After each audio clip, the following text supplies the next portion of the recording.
Bonjour et bienvenue sur News. Aujourd'hui, dans notre édition, une petite innovation. Nous allons répondre à vos questions que vous nous posez sur le forum.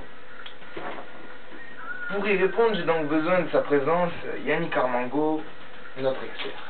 Salut Kevin. Salut Yannick, tu vas bien? Ça va et toi? Ça va très bien, très très bien. Donc déjà, premièrement, je vous remercie de nous laisser ces questions sur le forum, car c'est très important, ça nous permet déjà de voir ce que vous en pensez, et puis vous participez à NewFA, quoi. C'est grâce à vous que nous pouvons... Voilà, ça consiste, ça a le même objectif que Spirit, Alonso Omni, ça a le même point, le même objectif, que ce soit votre émission, voilà. Alonso Omni, c'est votre site. On répond à vos questions. Voilà, là maintenant on va répondre à vos questions. Voilà, donc c'est sympa. Et donc d'autres innovations sont à venir. Donc peut-être un live direct grâce à un logiciel. C'est pas encore sûr, mais ça va voir. Voilà. Donc nous allons répondre à Max, qui a été le premier à nous laisser une question sur le forum, donc on le remercie, et puis on nous encourage donc à continuer. Voilà. Donc Max, tu nous as posé, la FIA a annoncé l'interdiction de tout système de suspension réglable. Vont-ils regarder sur la Red Bull après les plusieurs plaintes des autres équipes? Moi, je ne sais pas trop, Kevin, parce que cette plainte des autres équipes, soi-disant plainte qui a rien eu d'officiel, a été posée il y a plus d'une semaine maintenant, avant le Grand Prix de septembre. D'accord. Voilà. Donc bon, la FIA a annoncé l'interdiction de tout système de suspension réglable il y a seulement quelques jours. Donc, de là, la FIA a encore le temps de voir ça. D'accord. S'ils doivent le voir, ils le feront avant le Grand Prix de Chine. D'accord. Sinon, ils le feront.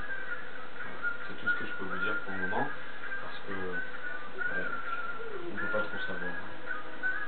Ouais, le patron de l'écurie de Renault, de Red Bull Renault, a bien dit qu'il ne se sentait pas visé du tout par l'annonce de la FIA. Et donc, bon, on aura la réponse avant le Grand Prix de Chine.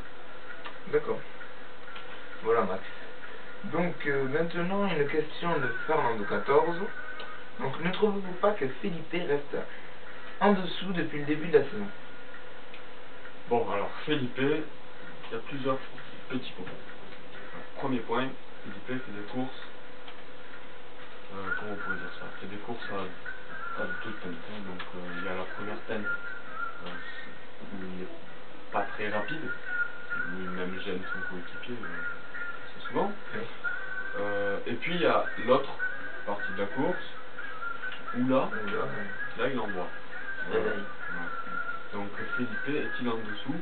Il est premier du championnat, donc non, il est pas en dessous. S'il est premier du championnat, il est pas en dessous. Donc voilà. Logique. Pour moi, non, il est pas en dessous. C'est le seul pilote à être monté sur le podium 2 fois cette saison. Pour moi, c'est déjà son meilleur début de saison de toute sa carrière. D'accord. Parce qu'il y en a quand même qui vont à le surnommer Limas. Ah ouais. C'est exagéré ou c'est mérité? Ah bah attendez, c'est exagéré. Il est en tête du championnat du monde et on l'appelle Limas. Qu'est-ce que ça serait Alonso alors? Vettel et Senna. Hein? Qu'est-ce que ça serait les autres? Je trouve même pas le mot. Donc toujours une question de Fernando 14. Est-ce que cela peut perturber la saison d'Alonso? Ça peut perturber la saison, oui. Parce qu'on l'a vu en Australie, on l'a vu en septembre. Massa a gêné un petit peu Alonso quand même. Surtout en Australie. Une course, plus une course, plus une course, etc. Ça nous fait la saison. Oui. Et donc de là, ça peut gâcher une saison. Voilà, c'est tout simple. Donc oui, ça peut gêner. Donc chez Ferrari, il va falloir trouver une solution. Je pense que ça va se voir assez vite qui moralement est au-dessus entre Massa et Alonso. Et dès que Ferrari seront clairs sur ce point, ils favoriseront le pilote, je pense. Comme le fait chaque année Ferrari. L'année dernière, c'était Raikkonen face à Fisichella. En 2007, c'était Raikkonen face à Massa.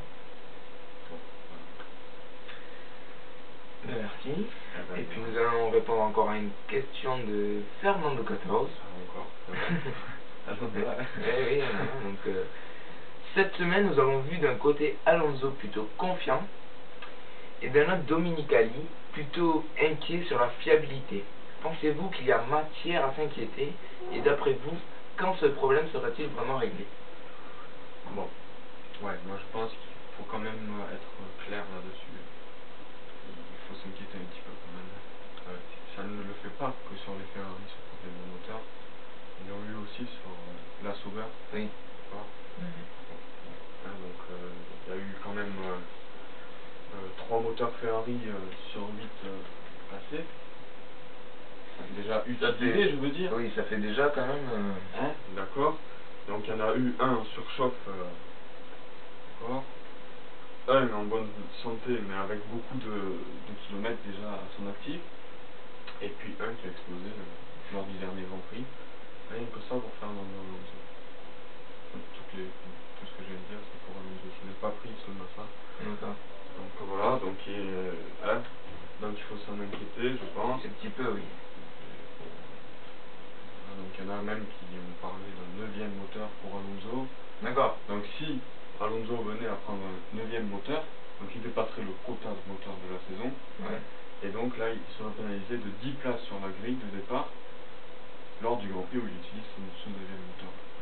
D'accord. Donc le moteur qui a des kilomètres, là je pense qu'ils vont l'utiliser pour les essais, ainsi que pour celui qui a eu la surchauffe. Voilà, donc en gros il reste 4-5 moteurs pour finir la saison, c'est juste. C'est juste. On a fait que 3 Grands Prix. Ça va être dur. Ça va être dur. Ouais, ça va être dur. Plus d'autres choses à rajouter? Non, on a fini. Donc voilà, Fernando 14. Donc je te remercie. Moi aussi. Et puis à la prochaine fois. À la prochaine fois. Allez. Salut. Donc merci de nous avoir suivis sur NewFA. Et puis je vous encourage à aller donc nous poser des questions sur notre forum, ce qui permet de vous y répondre et puis de faire vivre NewFA. Allez, ciao.